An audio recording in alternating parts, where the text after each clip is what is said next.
Selamat datang di video belajar pemanduan perjalanan wisata ini. Oke, kali ini kita akan membahas materi atau suatu ilmu di dalam pemanduan perjalanan wisata. Namun, sebelum kita membahas terlebih lanjut, silakan teman-teman untuk klik tombol like and subscribe terlebih dahulu. Oke, teman-teman, kali ini kita akan membahas suatu mata pelajaran pemanduan perjalanan wisata untuk siswa-siswi SMK kelas 12, khususnya program keahlian usaha perjalanan wisata. Materi tersebut adalah pemanduan wisata lintas kota, bagian yang pertama. Sebelum teman-teman belajar tentang pemanduan wisata lintas kota, teman-teman harus paham terlebih dahulu apa yang dimaksud dengan wisata lintas kota. Jadi, wisata lintas kota adalah perjalanan wisata antar kota satu dengan kota lainnya yang dilakukan hanya dalam waktu atau durasi 1 hari, tergantung pada kebutuhan dan minat wisatawan. Kami ulangi kembali, wisata lintas kota adalah perjalanan wisata antar kota satu dengan kota lainnya yang dilakukan hanya dalam waktu atau durasi 1 hari, tergantung pada kebutuhan dan minat wisatawan. Kemudian, apa yang dimaksud dengan pemandu wisata lintas kota? Pemandu wisata lintas kota adalah pramuwisata atau pemandu wisata yang memiliki kemampuan untuk menemani dan memberikan informasi kepada wisatawan tentang hal-hal yang spesifik berkaitan dengan kota yang akan dikunjungi. Seorang prawisata atau pemandu wisata ini juga menangani segala hal yang dibutuhkan wisatawan di dalam perjalanan wisata antar kota satu ke kota lainnya.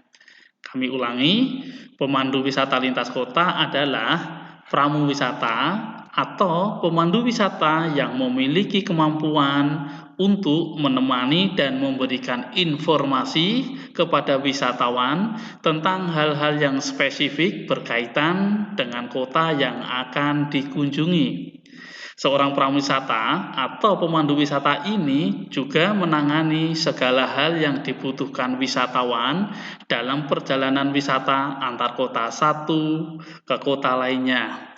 Jadi teman-teman sekarang paham ya apa yang dimaksud dengan wisata lintas kota dan apa yang dimaksud dengan pemandu wisata lintas kota. Dan kita akan membahas jenis-jenis perjalanan wisata lintas kota. Di dalam materi ini, bentuk perjalanan wisata lintas kota itu dapat dikategorikan berdasarkan waktu, dan ini terbagi menjadi 3 macam. Yang pertama adalah half day tour, yaitu perjalanan wisata yang lama perjalanannya memerlukan waktu sekitar 6 hingga 7 jam. Itu sudah termasuk makan siang.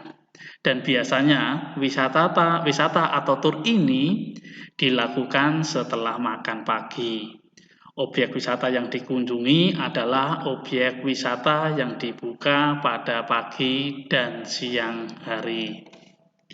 Dan yang kedua adalah tur mengelilingi kota satu dengan kota lainnya.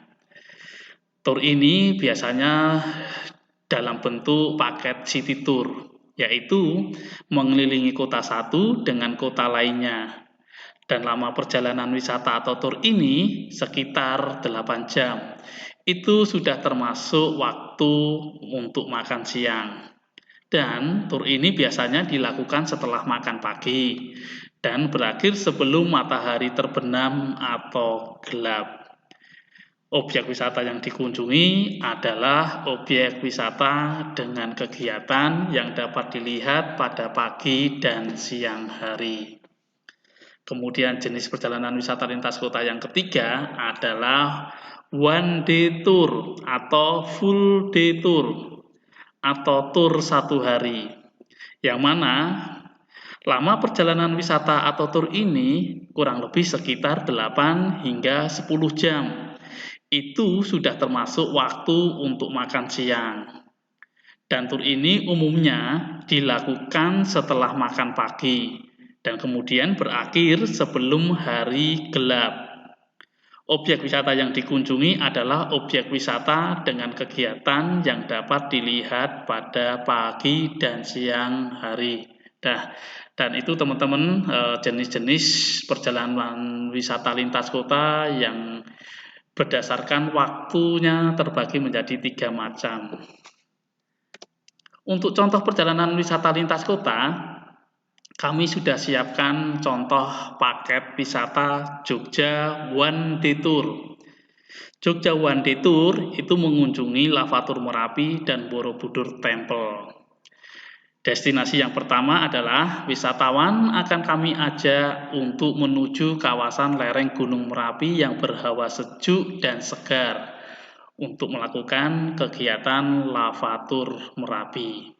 Apa itu kegiatan Lavatur Merapi? Yaitu tur di dalam wisata di dalam kawasan yang terdampak erupsi Gunung Merapi pada tahun 2010 dengan menggunakan jeep.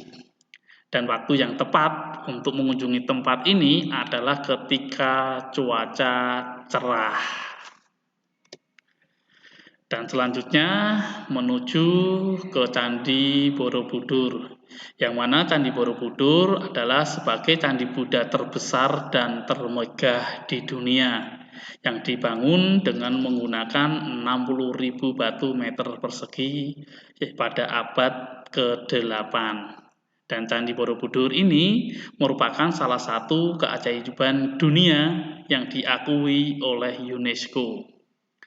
Candi Borobudur ini dihiasi dengan ukiran batu di relief dengan jumlah 1460 dengan panjang kurang lebih 2 meter setiap panel relief yang mewakili gambar dari kehidupan Sang Buddha.